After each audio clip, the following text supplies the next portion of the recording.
is up, my Shadowverse soldiers, and welcome back to another Shadowverse Evolve video. And already, soldiers, we are back with another video. I hope everyone had a wonderful and happy Thanksgiving for those of you who did celebrate, and if you didn't, then I hope you are able to still feel festive in this time of year. But in the spirit of everyone getting full, I wanted to talk about a deck that really does fill up your board and your EX area very much. So today we're going to be talking about Fairy Forest. And the cool thing about this deck is that there's two versions of the deck, which, we will be having a double deck feature in this video. So, alright, so without wasting any time, let's talk about our first deck, and that's going to be Combo Fairy. Alright, so here are the new cards I kind of wanted to hone in on to really attain the most value in the Fairy combo deck. So I think these are the cards we really should be looking at when building this deck. Alright, so looking at Intertwined Resolve, so we're not going to be using this first effect, but on the second effect, being able to summon 2 fairy tokens on turn 1 is going to be pretty vital, especially if we're going to be going for a card like Blessed Fairy Dancer or Spirit Shine in the very next turn. Alright, and next up we have Elf Queen of Abundant Life. So if you watch the Forestcraft breakdown that we did early on in this week, then we know that this 2-cost card is perfectly to go in combo with Chipper Skipper, or when to go from Spinaria into Chipper Skipper, and then right into Elf Queen if you manage to hit all 3 cards.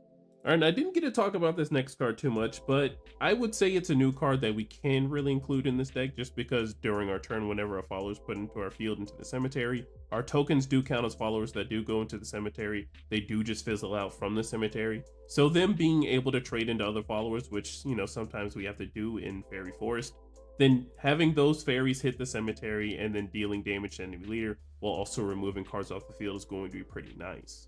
And then, of course, looking at the Miriam Evolve, being able to get rid of one of our fairies to go ahead and ping the enemy leader for 1, and then summoning that Keen Edge artifact token, which is going to help heal us, along on top with the fact that Spinaria is going to be a card that's going to be healing us as well. It's just a lot of things happening in one turn. Alright, so looking at the supporting cards here, so these are the cards that I do believe will help us progress like the game state in our favor. Whether we go second or first, I don't think it really matters. I just do think that these are the cards that are really going to put us over the edge in one turn. Alright, so I know I was talking up Spinaria Wavering Will, but this card really does get you a lot of value in this deck just because you're able to get a card from your EX area, put it on board. That card can probably potentially put another card on board and stuff like that. And for a total of like 4 play points, you have 3 cards on board. But another card that I do think is really nice with Spinaria is Rhino Roach, just because this card really does evolve for 0. So being able to play this Rhino Roach, however many cards or however many play points you might have had that turn, then, make sure you use them all before you spend a total of 3 to go ahead and play Rhino Roach. Rhino Roach is going to get this big attack, which you can evolve for free. Evolving for free will let you heal too for the Spinaria effect, which is pretty amazing. And then you can either go for the removal effect on Rhino Roach, or you can swing in for some storm damage. And another storm enabler that we needed in this deck was Amata's Fairy Plater. So, of course, as old as set 6, this is going to be the card that's going to be buffing up our fairy tokens in the EX area. And then whenever we do get around to playing those fairy token followers and then giving them the storm for whatever their stats are, is going to be pretty good for some damage from those 2 followers. Alright, so I know some of you soldiers might look at me when I'm crazy when I mention this card, but I think this card really can help us out of some sticky situations. So the one thing that this deck does have a problem with is keeping its hand size, because we're devoting so many value into our board state and stuff like that. So Carbuncle Sparkle can really help us out in a lot of situations, especially since we're not really ending the game by turn 6. If we're in a situation where we're not ending the game or we need to regress in some sort of way, but we don't have a way of like losing it away because we have like a health lead, then I think Carbuncle Sparkle is a pretty good card to be looking at. Alright, so here is the deck list. Of course, I'm sorry, I'm not going to go over the card that I didn't talk about, because we will be talking about it in the next section, because that card will be a little more helpful, I believe, in that deck. But I do think that I do really love how aggressive this deck can be. For example, we have the Intertwined Resolve Blessed Fairy Dancer play, where we summon 2 fairy tokens onto the field, and then we play Blessed Fairy Dancer the very next turn, so both those fairy tokens get the +1/+1, and then we can deal 4 damage as early as turn 2. So another thing that I really do like about this deck is it's very combo intensive. So when we're able to go for Spinaria plays, I really, like I said before, I am enjoying the Spinaria and Rhino Roach play, where you could just evolve Rhino Roach for free and then swing in for some storm damage. So if you manage to hit a whole bunch of cards in one turn, like playing Fairy Wisps and then Fairies, and then going for Spinaria, so essentially you get to do Storm for a total of 3, which isn't bad, because the amount of cards that you played before then will determine how much attack Rhino Roach is going to have. And for those big combo plays, of course, we have Fairy Circle to go ahead and put those fairies in EX area while playing them, and then having the board space, of course, with Spinaria and then Rhino Roach, so we can swing in for a very good big turn. Now, a card that I do believe we can definitely replace, I know some of you soldiers, of course, are going to believe Carbuncle Sparkle to be a... Alright, so lastly, before we move on into the next deck, of course, I would recommend changing some cards around, of course. So 100%, you know, we can look at Carbuncle Immortal Jewel to go ahead and get rid of. You know, this is only just like a tool enabler or just being able to make a comeback if we're already in a very sticky situation, since we go through our deck and our resources pretty quick, and there are times where we're like, okay, well, I top deck and this isn't the answer. If you top deck and you see this card and you're on a lot of play points, which most of the time when we start running dry is in those later turns, so seeing Carbuncle Immortal Jewel isn't a bad card. But most definitely would be the first cards I would take out of, since it is only like a one of, we're not going to see it every game. But if we do see it in the perfect situation, it really does come up and help. Now, I would say transitioning Rhino Roach into another card would be something you can consider as well. If you don't want to go in for that big storm damage and you're scared you're going to be up against the opponent that's going to have the quick spell that deals 2 damage to something, which, let's be honest, everybody has access to it now, so that can happen. Alright, so that's basically all the cards I think I would change. Now, I'm having gripes with this card, okay? Really good for the deck. Most definitely one of the cards you should be having in it. But I do have his gripes with it. So I love Corrosive Thorns, love what this card wants to do. It's just I can't ever find a perfect situation where we can play this card and then, you know, feel satisfied. This is kind of like my hot takey version of it, of course. But most definitely does what the deck wants to do. You can play out these cheap fairies that don't have any stats. Now, there is going to be that situation where you establish your fairies and they have stat lines and you kind of have to play them for this card to really work. So, you know, if you see where I'm coming from, it does kind of feel like a little bit of like a hurt in a way. But if you have stale fairies that are just 1/1s and you have extra play points and your opponent's followers aren't super big, then I believe this is a really good card. But of course, if we're going to be playing super low to the ground, and if our opponent's playing super low to the ground a bit better than us, then this card is very helpful. But you do have to realize we have to commit a lot of play points and a lot of resources into going into this. But yeah, soldiers, I will be having the deck code in the description below, so go ahead and check that out if you want to. Alright, soldiers, so we're going to transition into Aria Midrange. Alright, so we have our new card, Aria Midrange-7P817. So she's a 3-cost 3/3, so when this card is on your field or in your EX area, each pixie token on your field has Rush. When she comes into play, you put a fairy token into your EX area, and then when she dies, last words, you may put this card into its owner's EX area.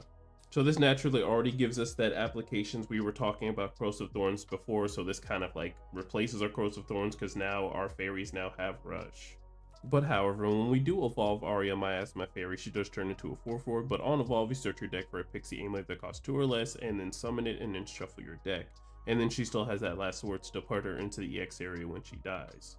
Alright, so this card is going to be very helpful because we're going to be buffing up our fairies a whole bunch in the field or in EX area, and then when they're played immediately, being able to just swing in immediately as they're played with whatever stat lines they are, gives us accessibility towards removal to getting into the later parts of the game.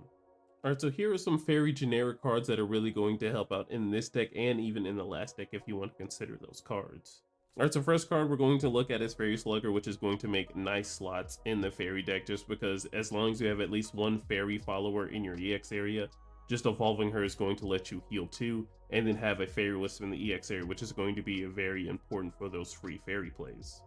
Alright, and next up we have Fabled Archer, which is honestly a 2-cost 2/1 that gets us 3 sources of value. So not only do we get a 2-cost 2/1 on board in the early game, we get a fairy token as well, and then being able to look at the top 3 for any pixie card, which, you know, doesn't always happen because there are a lot of cards that aren't pixie cards. We have lots of elves, you know, Fey Touched, other cards, stuff like that. But if we do manage to hit a pixie card from the top, then we can go ahead and add it to hand, and then replace the Fabled Archer from our hand. Alright, next up we have Sunbright Elf, which is honestly going to be a nice follower to include in this deck along with Midrange-7P817, just because we're going to buff up those followers in our EX area, and then on her evolve we can summon those fairy followers and then they're going to have the Rush, and with another card that we're going to be talking about, those followers will have a sail as well. And to go ahead and crack the spoiler on the cards having a sail as well, we're going to go ahead and look at our amulets that are really going to be helping us when we go for our evolve Aria play. All right, so with this first card alone, there's already just combos and combos to talk about. So with Miasma Fairy, this is honestly going to be the card that you're going to want to get. There is the downside of having Titiana Sanctuary on field is the fact that we're not going to have as much board space as we usually do, but the fact that Aria does put herself into the EX area when she is removed, of course, not by being thrown into the deck or banished. She goes into the EX area, those pixies are now going to have Rush, and then we have that one extra space that she was occupying. But with Tiziana's Sanctuary on field, our fairies are now going to have +1/+1 and Assail. And then with Aria, Miasma Fairy in the EX area, they're going to have Rush. So they're essentially going to be 2/2s just hitting the field, swinging in at opponents' reserved and engaged followers. And of course, if you want to go for more free play and go for more fairy whiffs and stuff like that, you can do Flower of the Fairies. And that might be an amulet you might be also getting as well. Alright, so I did want to bring a card to you soldiers' attention in the fairy deck. So we do have Tree of Wonders. This card is very nice to being able to draw 2 cards, but I honestly don't feel like it's worth if we manage to draw it raw, which are options that do happen in this deck if we draw cards raw. So Tree of Wonders is a nice card to go ahead and being able to draw 2 cards with Aria Miasma Fairy, but we want to go ahead and make as many fairies as we can with +1/+1, having Rush and Assail, so we can start responding to our enemy. All right, and lastly, I wanted to bring up the attention to Ferrymen here. So this card, on paper, feels like a good idea. On turn 1, being able to look top 3 cards for a pixie card, add it to your hand, pretty good, especially for mid-range. But I'm not going to lie to you. We could be doing a lot better things on turn 1, like Fairy Circle or Spirit Shine, or, even holding up 1 play point, honestly. I don't want to be very negative about this card, don't get me wrong. But if you really want to include this into your deck for a budget, most definitely, if you don't have that many pixie cards, or if you're kind of just playing a little pauper and you're only playing silver and golds, or the gold being the maximum rarity, excuse me, then this isn't a bad card. But 100%, if you're going to be trying to play more of the mid-range, you could be using this 1 play point a little bit better. All right, so getting into the second deck list here. So I believe there are lots of applications from the last deck that are in this one. Just a reminder that we are going to be focusing on Titiana's Sanctuary, so any of those reserved followers that don't have Intimidate, we're going to be swinging into them most definitely. Another card that I did kind of splash in here, feel like it was necessary, Fairy Assault. Those fairies coming in, burning the enemy leader for how many fairies we have, and then those fairies getting +1/+1 in Assail. And of course, if we have the Miasma Fairy in the EX area, they're going to have Rush as well. So, I mean, just burn damage for free, honestly. I did include some hard removal into this deck just because Crystalia Lily is the best sort of removal, I would say, for Forest, being able to spend for a total of 4 to go ahead and bottom decking any follower. Those last words won't trigger, so if you're going up against the mirror match, or if you're just worrying about followers having last words, then Lily definitely is your key card. Now, the only downside of the Lily is being able to look at the top 2 cards. If you don't have a Crystallian or a Pixie follower off those top 2, then those cards get sent to the bottom of your deck. And the one thing that I always did not enjoy when looking at the top 2 from Lily is seeing a amulet card and then seeing Cynthia. Man, seeing Cynthia off your top 2 and then throwing her right to the bottom really does hurt. And that's why I highly do recommend the Greenbrier Elf, which of course we will be talking about in just a bit. Alright, so enough beating around the bush. I do want to just freeze here and talk about Greenbrier Elf. So Fabled Archer is a nice little budget card that lets you look at the top 3 while also summoning a fairy. But I'm not gonna lie to you, Greenbrier Elf is still just like a really good 2-cost card. Unfortunately, you do have to banish the Pixie from your EX area, but you're actually able to look at the top 4 for any Forestcraft card. And I say that, any Forestcraft card that you need off of the top 4. So if you manage to hit Cynthia, if you manage to hit any of your amulets, any spells, it doesn't matter. As long as it's a forest card, you can add it to your hand. And since we're not running any neutrals in this deck, we can get any card from our deck from the top 4. But yeah, I do believe that is the best card to really replace for Fabled Archer, honestly. This card is nice if you're running on a bit of a budget, or if you don't have access to Greenbrier Elf, little out of your ways to get, Fabled Archer isn't a bad option. But if I were to choose personally, I know we want to have as many cards in our EX area buffed up and whatnot, but being able to get any card from our deck from the top 4, it doesn't really matter as long as it's a Forestcraft card, then that's just really huge value. Alright, so another card I really wanted to tech into here, or a lot of cards that people are kind of running that is just pretty nice. Fairy Torrent. So instead of Nature's Guidance and putting it back to your hand and drawing, you can also run Fairy Torrent and Quick Timing. pretty nice and quick time. And of course, most of the time our opponent is going to be just using abilities off of followers' effects to be taking care of our followers. So if you have the one extra play point and you manage to go for a play like Blessed Fairy Dancer on turn 3, you know, even if you have to, of course, you know, go for Blessed Fairy Dancer, put her back into the EX area, heal yourself too, and then you can go for Blessed Fairy Dancer again later on in the game. But yeah, soldiers, that is pretty much it for the Aria mid-range deck. Of course, we kind of ran through most of the plays that kind of really do go for it. Like Titiana's Sanctuary and Aria is really the big thing for the deck, and then for whatever fairies we do have left in our EX area, we go for Cynthia, Queen's Blade to go ahead and finish off the game. Of course, if we're going to be running into some early game or some situations where we kind of are open to playing more aggressive things, we can go for Amataz. That's why he's in the deck. But yeah, that's pretty much everything that I would like to include in the deck that we really need to cover. And of course, soldiers, will be including the deck code in the description below, so you can check that out if you want to. And alrighty, soldiers, that is it for today's video. Thank you so much for watching. I'm glad you were able to participate in this deck profile.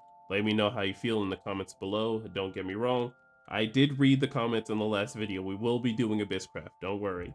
I just wanted to cover some stuff that I'd already scheduled and stuff like that. I'm paying attention to your soldiers' comments. We'll be responding to them when I get around to posting this next video. So thank you so much for watching. I hope you are all safe in whatever you do tonight, and safe whatever you do for the rest of the year. Make sure to like, comment, subscribe, and I will see you in the next one. Bye. Yeah. TRINN. Just to get you away. What I got to do, what I got to do. Just to get you away. What I got to do, what I got to do. Just to get you away. You pull me too close, now we hesitate. Every